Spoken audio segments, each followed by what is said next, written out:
नमस्कार। स्वागत है प्यारे मित्रों आप सभी का राधे क्लासेज के यूट्यूब चैनल पर। प्यारे मित्रों, आज हम चर्चा करेंगे मेवाड़ इतिहास से संबंधित महत्वपूर्ण प्रश्नों पर जो पिछले एग्ज़ाम्स में पूछे गए हैं और देखेंगे कि किस प्रकार के क्वेश्चन एग्ज़ाम्स में पूछे जाते हैं। तो प्यारे साथियों, बने रहिए कि किस प्रकार के क्वेश्चन एग्ज़ाम्स में आते हैं। आइए लेके चलता हूँ पहले क्वेश्चन की तरफ। नैणसी की ख्यात में गुहिलों की कितनी शाखाओं का उल्लेख किया गया है? 24, 36, 42, 20। प्यारे साथियों, मोहनोत नैणसी की ख्यात है। नैणसी ख्यात में गुहिलों की कुल 24 शाखाओं का उल्लेख किया गया है। कितनी शाखाओं का उल्लेख किया गया है? 24 शाखाओं का उल्लेख किया गया है। कर्नल टॉड ने भी गुहिलों की ही 24 शाखाएं बताई है, जबकि कवि राजा श्यामल दास ने गुहिलों की 36 शाखाएं बताई है। कितनी बताई है? 36 शाखाएं श्यामल दास के अनुसार, जबकि नैणसी व टॉड के अनुसार गुहिलों की 24 शाखाएं। कितनी शाखाएं हैं? 24 शाखाएं। अगले क्वेश्चन की तरफ चलते हैं। गुहिल वंश का पहला शासक कौन था? अमर सिंह, बप्पा रावल, राणा हमीर, क्षेत्र सिंह। तो प्यारे साथियों, ऑप्शनों के अनुसार गुहिल वंश का जो पहला शासक था वो पहला शासक था बप्पा रावल। कौन था? बप्पा रावल था। बप्पा रावल को गुहिल वंश का वास्तविक संस्थापक माना जाता है। बप्पा रावल ने 734 ईस्वी में चित्तौड़ में मौर्य वंश के शासक मान मौर्य को पराजित करके गुहिल साम्राज्य की नींव डाली थी। आइए प्यारे मित्रों, अगले क्वेश्चन की तरफ चलते हैं। 734 ईस्वी तक राजस्थान में मौर्य वंश का शासक कौन था जो बाद में बप्पा रावल द्वारा मारा गया? प्यारे मित्रों, अभी बताया था 734 में मान मौर्य को पराजित किया था। किसको पराजित किया था? मान मौर्य को पराजित किया था और चित्तौड़ में गुहिल वंश का प्रारंभ किया था। अगले क्वेश्चन की तरफ चलते हैं। किस रचना में अमीर खुसरो ने चित्तौड़ पर अलाउद्दीन खिलजी के आक्रमण का वर्णन किया है?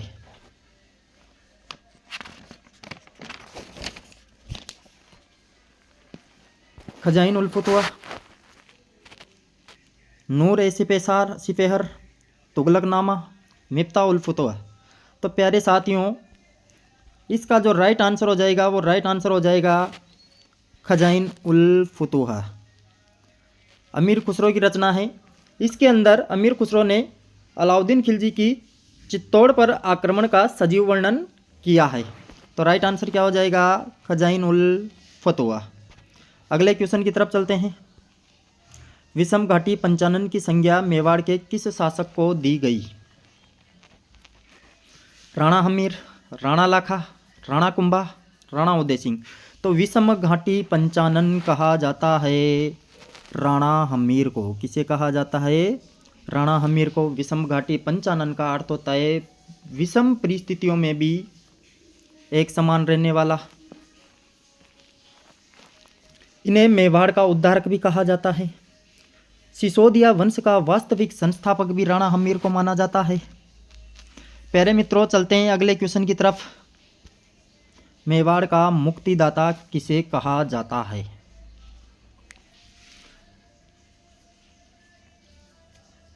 ऑप्शन 1 रावल रतन सिंह, राणा हमीर, राणा कुंभा, जैत्र सिंह। तो प्यारे मित्रों, मेवाड़ का जो मुक्तिदाता कहा जाता है वो कहा जाता है राणा हमीर को। किसे कहा जाता है? राणा हमीर को मेवाड़ का मुक्तिदाता भी कहा जाता है। प्यारे मित्रों, चलते हैं अगले क्वेश्चन की तरफ। सूड प्रबंध के लेखक या सुधा प्रबंध के लेखक कौन है? प्रताप, सांगा, राज सिंह, कुंभा। तो जो सुधा प्रबंध या जो सूड प्रबंध पुस्तक थी, यह पुस्तक लिखी थी महाराणा कुंभा ने। किसने लिखी थी? महाराणा कुंभा ने सूड प्रबंध या जो सुधा प्रबंध पुस्तक है ये महाराणा कुंभा ने लिखी थी।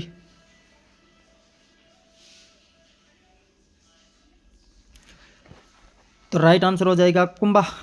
अगले क्वेश्चन की तरफ चलते हैं। निम्नलिखित संगीत ग्रंथों में से कौन सा ग्रंथ राणा कुंभा द्वारा नहीं लिखा गया? प्यारे मित्रों,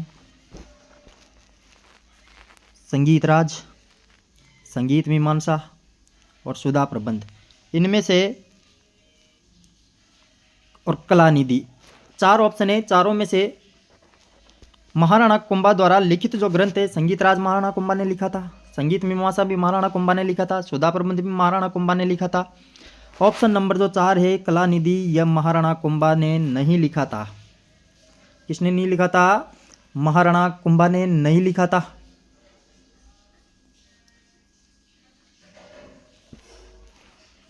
अगले क्वेश्चन की तरफ चलते हैं। नृत्य रतन कोश किसकी रचना है? कुंभा, मंडन, सोम, जगजीवन भट्ट। नृत्य रतन कोश जो लिखी थी वो महाराणा कुंभा द्वारा लिखी गई थी। किसके द्वारा लिखी गई थी? महाराणा कुंभा द्वारा लिखी गई थी। अगले क्वेश्चन की तरफ चलते हैं प्यारे मित्रों। अभी तक यदि आपने हमारे चैनल को सब्सक्राइब नहीं किया हो तो प्लीज़ सब्सक्राइब कर दीजिए ताकि आप तक हमारे लेटेस्ट वीडियो पहुंचते रहे। अगले क्वेश्चन की तरफ चलते हैं। निम्न में से कौन सा शासक अभिनव भट्टाचार्य के नाम से प्रसिद्ध था?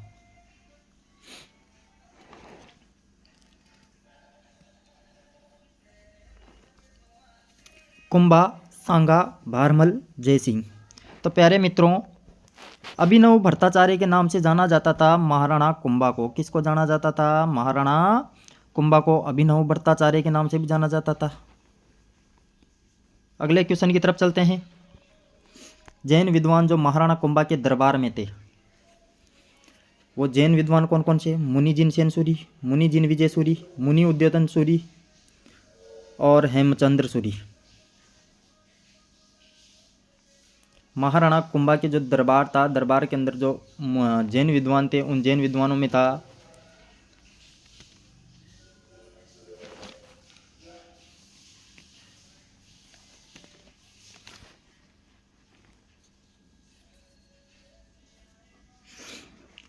बताइए प्यारे मित्रों, इनमें से कौन सा जैन विद्वान था जो महाराणा कुंभा के दरबार में था?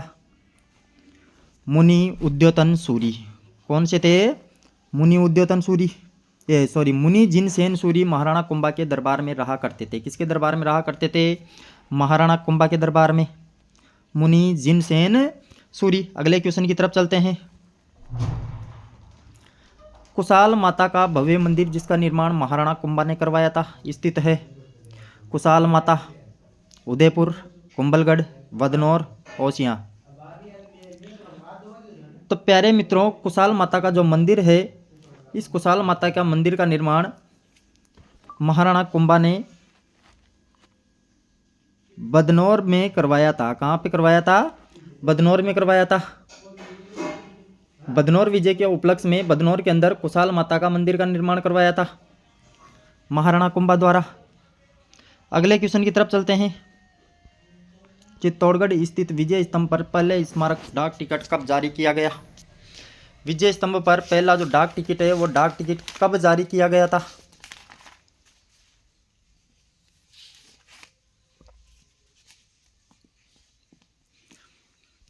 1974, 1986, 1956, 1949। तो प्यारे मित्रों, विजय स्तंभ पर जो डाक टिकट जारी किया गया था वो 1949 में जारी किया गया था। कब जारी किया गया था? 1949 में जारी किया गया था। अगले क्वेश्चन की तरफ चलते हैं। मालवा के किस शासक को परास्त कर कुंभा ने विजय स्तंभ का निर्माण करवाया? महमूद खिलजी प्रथम, फिरोज खान, नसीरुद्दीन महमूद और अलाउद्दीन खिलजी। तो प्यारे मित्रों, मालवा का शासक था महमूद खिलजी। इस महमूद खिलजी प्रथम को महाराणा कुंभा ने पराजित किया था सारंगपुर के युद्ध में, और इस विजय के उपलक्ष्य में इसने विजय स्तंभ का निर्माण भी करवाया था। अगले क्वेश्चन की तरफ चलते हैं। कुंभा का गुजरात के साथ संघर्ष का प्रारंभिक कारण क्या था? ईडर की समस्या, चुंडाको शरण, नागौर विवाद, गुजरात द्वारा बूंदी के साथ संधि। तो गुजरात के साथ जो संघर्ष का प्रारंभिक कारण था वो प्रारंभिक कारण था नागौर विवाद। कौन सा विवाद था? नागौर विवाद को लेकर के कुंभा के मध्य और गुजरात के साथ कुंभा और गुजरात के मध्य वैमनस्य था, संघर्ष था। अगले क्वेश्चन की तरफ चलते हैं। राजस्थान के कौन से शासक को विद्वानों ने इंदुपथ कहा है? किस शासक को इंदुपथ के नाम से भी जाना जाता है?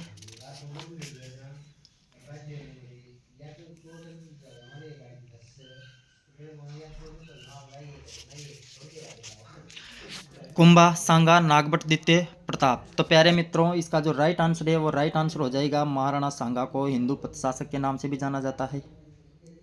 अगले क्वेश्चन की तरफ चलते हैं।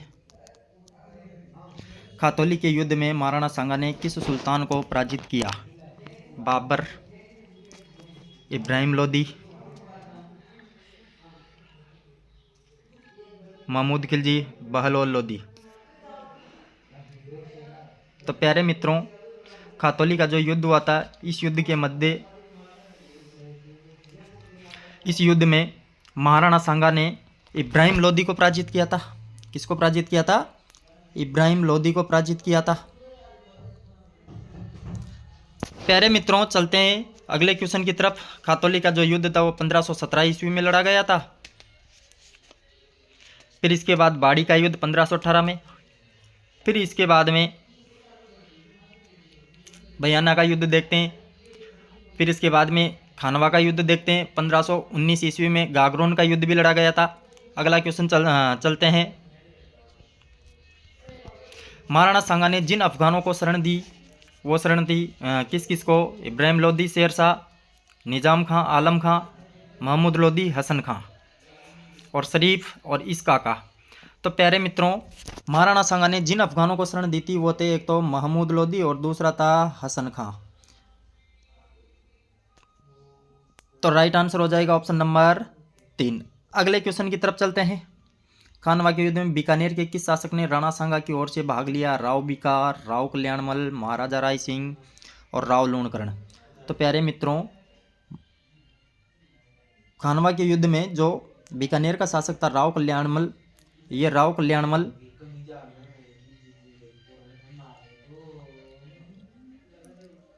किसकी तरफ से लड़ा था?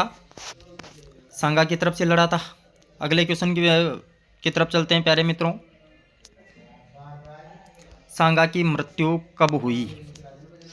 30 जनवरी 1528, 30 जुलाई 1527, 28 अगस्त 1529, 29 नवंबर 1530। तो प्यारे मित्रों, जो सांगा था, सांगा की जो मृत्यु हुई थी वो हुई थी 30 जनवरी 1528 ईस्वी को। कब हुई थी? 30 जनवरी 1528 को सांगा की मृत्यु हो गई थी।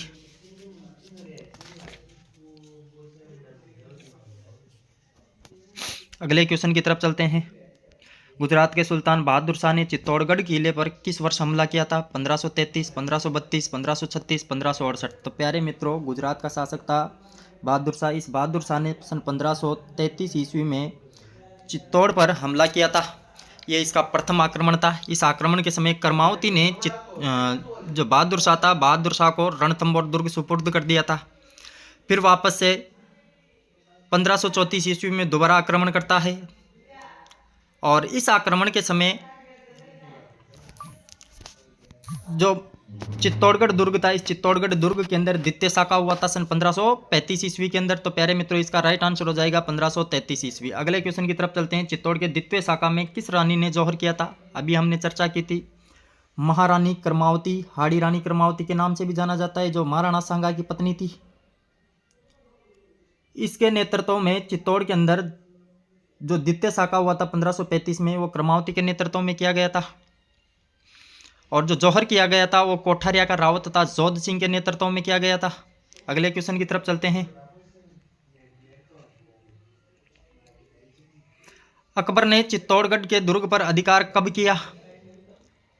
15 अक्टूबर 1562, 23 अक्टूबर 1567, 25 फरवरी 1568, 15 जून 1572। तो प्यारे मित्रों, अकबर ने जो चित्तौड़गढ़ दुर्ग था, इस चित्तौड़गढ़ दुर्ग पर 25 फरवरी सन 1568 ईस्वी को अधिकार कर लिया था।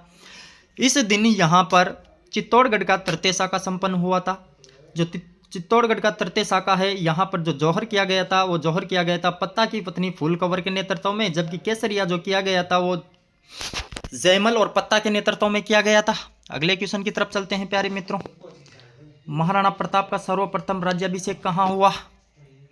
गोगुंदा, कुंभलगढ़, उदयपुर, चित्तौड़गढ़।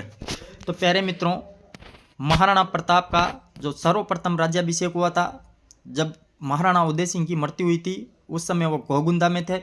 तो महाराणा प्रताप का जो राज्याभिषेक था वो राज्याभिषेक गोगुंदा में हुआ था, और विधि रूप से जो राज्याभिषेक हुआ था वो विधि रूप से राज्याभिषेक कहाँ पे हुआ था? कुंभलगढ़ दुर्ग में हुआ था। कहाँ पे हुआ था? कुंभलगढ़ दुर्ग में। अगले क्वेश्चन की तरफ चलते हैं। कौन सा शाक्य हल्दी घाटी के युद्ध में महाराणा प्रताप को विजय मानता है? राज प्रशस्ति, राज प्रकाश, जगदीश मंदिर प्रशस्ति, यह सभी। तो प्यारे मित्रों, इन सभी ऑप्शनों के अनुसार राज प्रशस्ति में भी हल्दी घाटी युद्ध में प्रताप को विजय बताया गया है, राज प्रकाश में भी हल्दी घाटी युद्ध में प्रताप की विजय बताया गया है, जबकि जगदीश मंदिर प्रशस्ति में भी महाराणा प्रताप को विजय बताया गया है। तो ऑप्शन नंबर क्या हो जाएगा? यह सभी। अगले क्वेश्चन की तरफ चलते हैं। वीर विनोद के अनुसार हल्दी घाटी युद्ध में मुगल सेना की संख्या कितनी थी?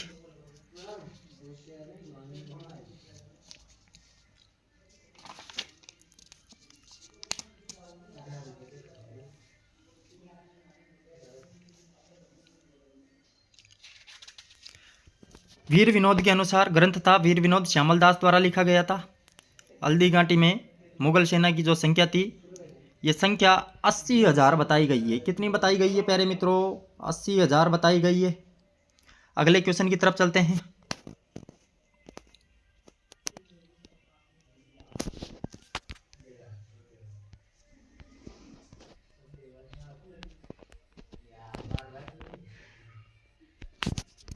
हल्दी घाटी के युद्ध में महाराणा प्रताप की सेना में हरावल का नेतृत्व कौन कर रहा था? हरावल जो भाग था, अग्र जो भाग था, इस भाग का नेतृत्व महाराणा प्रताप की जो सेना थी, इस सेना के अंदर हकीम खां सूरी कर रहा था। कौन कर रहा था प्यारे मित्रों? हकीम खां सूरी कर रहा था। अगले क्वेश्चन की तरफ बढ़ते हैं। हल्दी घाटी के युद्ध को किस विद्वान ने खमनोर का युद्ध कहा? कर्नल टोड, बदायूनी, अबुल फजल, गोपीनाथ शर्मा। तो प्यारे मित्रों, जो खमनोर का जो युद्ध कहा है वो खमनोर का युद्ध कहा है अबुल फजल द्वारा। किसके द्वारा कहा गया है? हल्दी घाटी युद्ध को अबुल फजल द्वारा खमनोर का युद्ध कहा गया है। अगले क्वेश्चन की तरफ चलते हैं। किस स्थान को हल्दी घाटी युद्ध के पश्चात महाराणा प्रताप ने सर्वाधिक समय के लिए राजधानी बनाया? चावंड, गोगुंदा, कोल्यारी, कुंभलगढ़।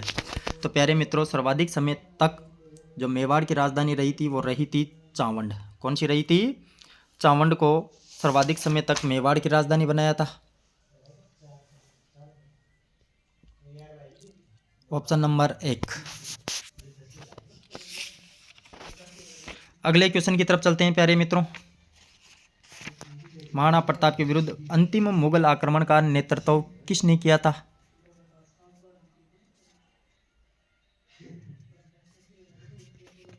भगवंत दास, अब्दुल रहीम खान खाना, शाहबाज खान, जगन्नाथ कछावा। तो प्यारे मित्रों, महाराणा प्रताप के विरुद्ध जो अंतिम अभियान भेजा गया था मुगल शासक अकबर के द्वारा, वो अंतिम अभियान के रूप में भेजा गया था जगन्नाथ कछावा को। किसको भेजा गया था? 1584-85 में जगन्नाथ कछावा अंतिम अभियान के रूप में आया था, लेकिन वो भी प्रताप को पकड़ने में असफल रहा था। इसके बाद में अकबर ने महाराणा प्रताप के विरुद्ध कोई सैनिक अभियान नहीं भेजा था। अगले क्वेश्चन की तरफ चलते हैं। बादशाह ने मेवाड़ के राणा को आपस के समझौते के अधीन किया था, ना कि बल से। यह कथन किसने कहा? Sir Thomas Roe, sir JN. सरकार, कर्नल टोड और डॉक्टर बेनी प्रसाद। तो प्यारे मित्रों, इसका जो राइट आंसर हो जाएगा वो राइट आंसर हो जाएगा सर टॉमस रो। कौन सा हो जाएगा? सर टॉमस रो ने कहा था कि बादशाह ने जो मेवाड़ का शासक था, इस मेवाड़ के शासक को आपसी समझौते के अधीन किया था, न कि बल से किया था। अगले क्वेश्चन की तरफ बढ़ते हैं प्यारे मित्रों। महाराणा प्रताप के किस सौतेले भाई को अकबर ने जहाजपुर की जागीर प्रदान की थी? उदय सिंह, शक्ति सिंह, जगमाल सिंह, माधव सिंह। तो प्यारे मित्रों, महाराणा प्रताप का जो सौतेला भाई था जगमाल सिंह, जिसको इसके पिता उदय सिंह ने उत्तराधिकारी घोषित कर दिया था, लेकिन मेवाड़ के सरदारों द्वारा महाराणा प्रताप को शासक स्वीकार किया गया। इसलिए जगमाल नाराज होकर के अकबर की शरण में चला जाता है, जहाँ पर अकबर द्वारा जगमाल को कहाँ की जागीर? जहाजपुर की जागीर दी जाती है। अगले क्वेश्चन की तरफ बढ़ते हैं प्यारे मित्रों। 1657 ईस्वी के मुगल उत्तराधिकारी संघर्ष में मेवाड़ के किस महाराणा से औरंगजेब ने सहायता प्राप्त करने का प्रयास किया? तो करण सिंह, जय सिंह, राज सिंह, जगत सिंह। तो उस समय मेवाड़ का जो महाराणा था वो मेवाड़ का महाराणा था राज सिंह। कौन था? महाराणा राज सिंह था। महाराणा राज सिंह से सहायता प्राप्त करने की कोशिश की थी। अगले क्वेश्चन की तरफ बढ़ते हैं प्यारे मित्रों।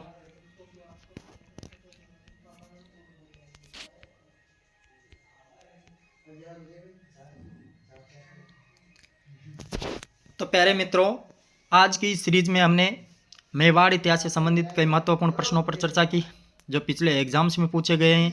इस प्रकार के क्वेश्चन एग्जाम के अंदर आते हैं। तो प्यारे मित्रों, यदि आपको क्लास अच्छी लगी हो तो लाइक करना, शेयर करना और सब्सक्राइब करना और बेल आइकन को ज़रूर दबाना ताकि आप तक हमारे लेटेस्ट वीडियो पहुंचते रहे। Thank you.